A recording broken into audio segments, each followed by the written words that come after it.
People hear catalytic converter coating and imagine some arcane chemistry going on inside their exhaust pipe. If that's you, you're not alone.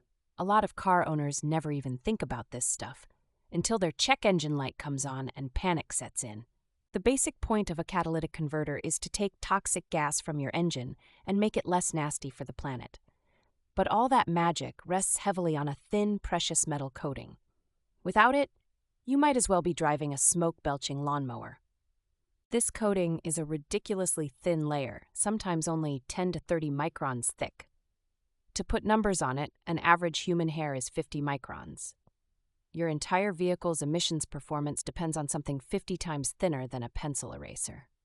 It's done with platinum, palladium, and rhodium, metals that at times are pricier than gold, which is partly why catalytic converter theft is a thing. Some thieves can strip your car and make a few $100 from the metals in a matter of minutes. Now, if you're a car owner, the pain point hits when your converter fails. The first sign might be your engine running rough or a whiff of rotten eggs, but the real gut check comes when you see the replacement bill. Think $1,000 or more, just for that shiny metal honeycomb.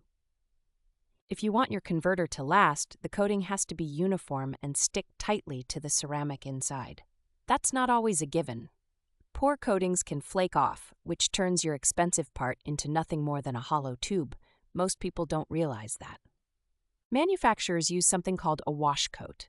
First, they spray or dip the ceramic honeycomb in a slurry.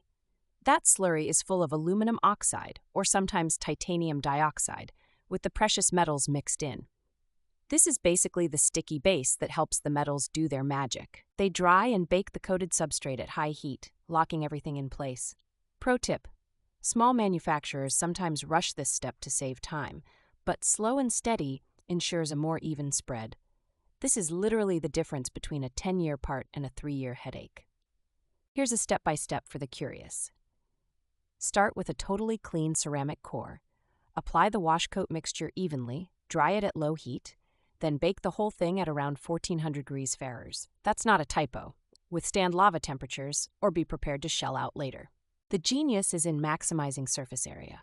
The honeycomb shape multiplies exposure, so even a teaspoon of platinum dances with as much polluted air as possible. Imagine maximizing a postage stamp-sized area to cover your entire garage floor. That's the basic idea. A common frustration, especially for folks driving older cars, is catalyst poisoning. If you use the wrong fuel or leaky engine lets oil in, it coats over the precious metal. Suddenly, coating or not, your converter can't do its job, and you're back in line at the mechanic. If you're ever eyeing replacement parts or DIY kits, don't be tempted by ultra-cheap options.